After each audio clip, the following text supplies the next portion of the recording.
Fala, meu aluno! Vamos então finalmente para o item 98. Olha o que ele afirma para a gente. Considere mais uma vez uma condicional. Que a função g de t seja da forma g de t igual a t quadrado mais bt mais c. Novamente, uma função do segundo grau. Está aqui. Então, ele está falando para a gente considerar a função f de t uma função de grau 2. Em que a, b e c são constantes reais. Θ1 e θ2 são as raízes de g de t igual a zero. Ou seja, ele está pedindo para você chamar as raízes dessa função de θ1 e θ2. Lembrando que as raízes de uma função equivalem ao quê? Equivalem aos pontos que o gráfico toca o eixo x. Pontos que o gráfico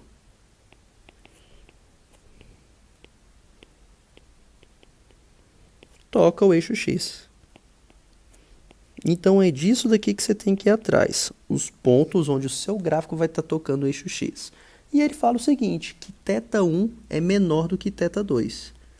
θ1 é menor do que θ2. Perfeito. Nesse caso, se g de 6 é o valor máximo dessa função, então o objetivo da questão vai ser o quê? Estimar o valor desse θ1. Ou seja, eu quero saber entre quais valores está esse θ1, então até mesmo saber o valor exato dele.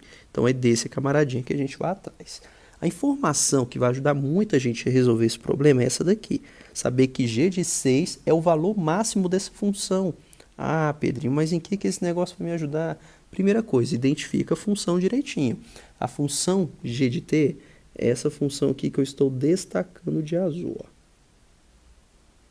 Beleza, perfeito. E o item afirmou para a gente que quando t vale 6, essa função é máxima. Ou seja, bem aqui, olha.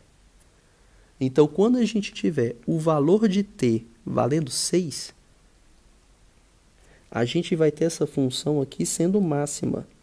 Ou seja, a gente vai ter um pontinho aqui que a gente chama de quê? De vértice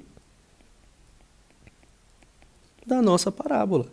Ah, Pedrinho, se esse camarada é o vértice da parábola, eu lembro de algumas coisinhas em relação a esse vértice. Por exemplo, eu lembro que essa reta que passa pelo vértice de forma vertical, dividindo a minha função exatamente ao meio, que aqui eu vou destacar com essa reta vermelha, olha. Tá vendo? Essa reta vermelha, ela que passa, por sinal, pelo vértice de forma perpendicular ao eixo horizontal, ela vai dividir meu gráfico exatamente ao meio, de forma simétrica. Com isso, a gente consegue identificar as raízes dessa função. Lembrando que raiz é onde o gráfico toca o eixo horizontal. Por exemplo, 16 é uma raiz, porque é onde o gráfico está tocando o eixo horizontal. Mas, Pedrinho, como é que eu vou achar outra raiz? Presta atenção. Como é simétrico, do 6 para o 16, a gente andou 10 unidades, olha. Então, perceba que você tem 10 unidades de distância quando você caminha do 6 para o 16. Então, significa que para você encontrar outra raiz, o que você vai ter que fazer? Caminhar 10 unidades de distância negativamente para a esquerda. Aí você vai ter a outra raiz, onde esse gráfico aqui, continuando, vai estar tocando o eixo horizontal. Espera aí, como aqui eu tenho 6 unidades, eu vou ter que tirar 10? 6 menos 10 vai ficar quanto para a gente? Menos 4. Significa, então, que esse gráfico ele vai estar tocando o eixo horizontal aonde? No menos 4. Ficou clara essa ideia? Beleza isso? Mas, Pedrinho, por que isso vai acontecer?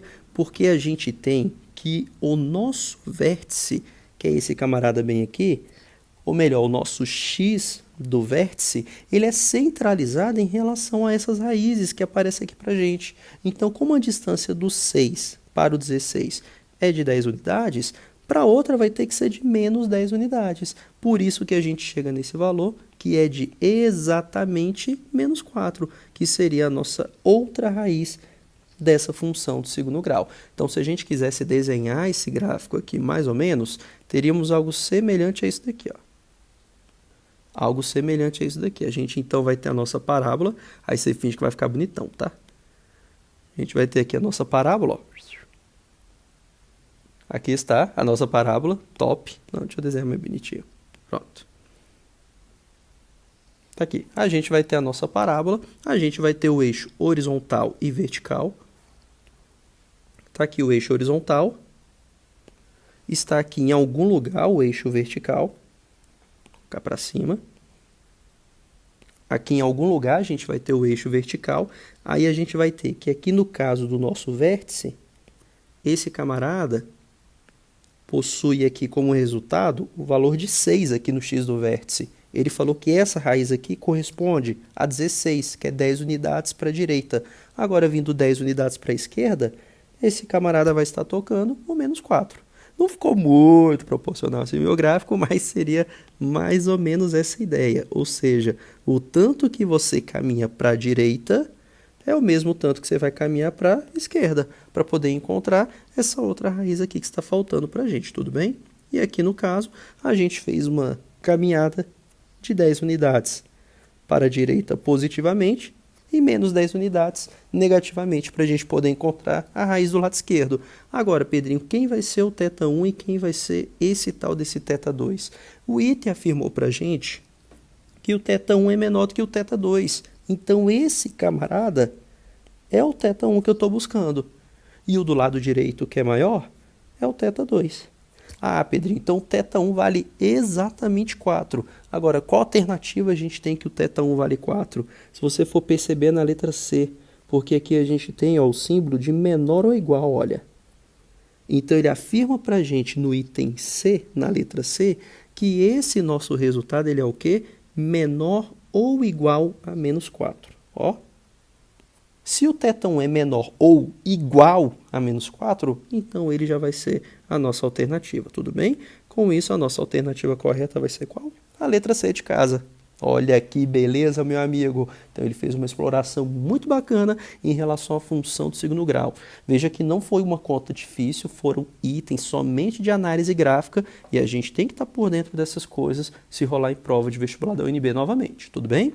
Então, ficamos por aqui. Um forte abraço e eu te aguardo no próximo grupo de itens. Até mais!